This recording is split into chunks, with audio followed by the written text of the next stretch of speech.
Hi there, this is Chinkitan. Welcome again to another edition of my video blog, and I'm really excited about today's topic.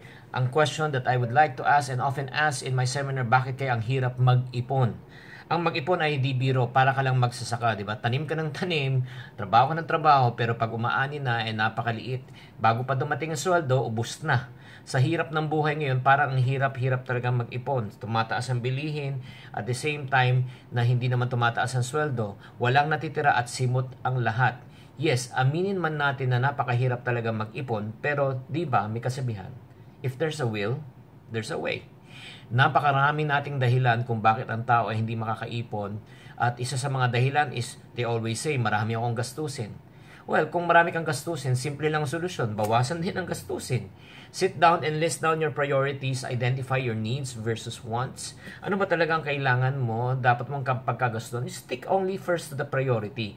Minsan kasi natetempo tayo na gumastos at bumili ng mga bagay na hindi naman natin kailangan. Come on. Diba? Buying, like for example, latte, expensive coffees. Diba? Buying things that we don't really need. We just only want. So that's number one reason. Number two reason, bakit hindi nakakaipon? Hindi kasi sanay. Hindi sanay mag-ipon. Mahirap talaga kung hindi mo habit ang isang ginagawa mo. If you always sleep late, it's so hard for you to wake up early. So in order for you to really wake up early, you got to sleep early. Diba? So it's very, very important also, you got to develop the habit of what? Saving. Saving is a habit, but in order for you to do that, kailangan may disiplina rin. First things first, mahirap talaga sa umpisa, pero pag ikaw ay nasanay na, dumadali na. Number 3 reason why people say na talagang mahirap mag-ipon dahil kulang daw ang sweldo, kulang daw ang kita.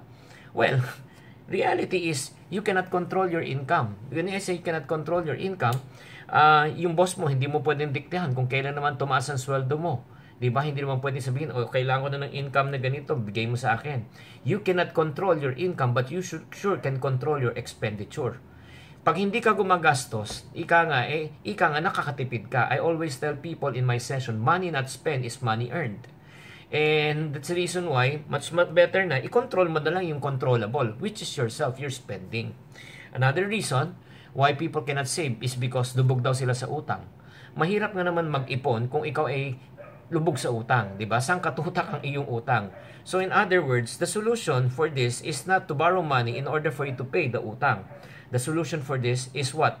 You stop borrowing money and find another opportunity to augment your income para madagdagan yung income mo. Pag nadagdagan yung income po natin, kailangan ipambayad po natin sa utang. At last but not least, marami nagsasabi, hindi daw kasi ako nakapag-ipon kasi wala namang budget. Well, I do subscribe and I do believe in that idea. Para magkaroon ka na talaga ng budget, no? Para kang magkaroon ng plano sa buhay, kailangan mo matutong mag-budget. Kailangan mo mag-save ng pera. Kailangan mo talaga ilistan yung gastusin. Kailangan ialam mo yung mga priorities mo in terms of spending. If you don't budget your money, you know what will happen? Money will control you instead of us controlling money. You will be managed by money rather than you managing money. So that's the reason why I want to encourage you. If you want to take control of your financial life, learn how to budget. And another way of, the easiest way for you to learn how to budget, I created a money management system called MoneyKit. In order for you to know further on how you can really save, how you can budget, how you can get out of debt, please visit this website called moneykit.com.ph.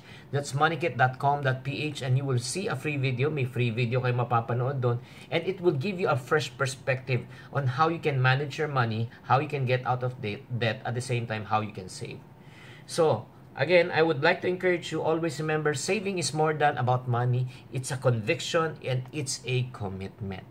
I hope that you like this session, and if you like to know more further about any other information, please subscribe to this video account, and I would glad to send you every single time pag natapos ko to, I will send you a notification on the latest on this blog. Okay, this is Chinkitan saying, to every problem there's always a solution.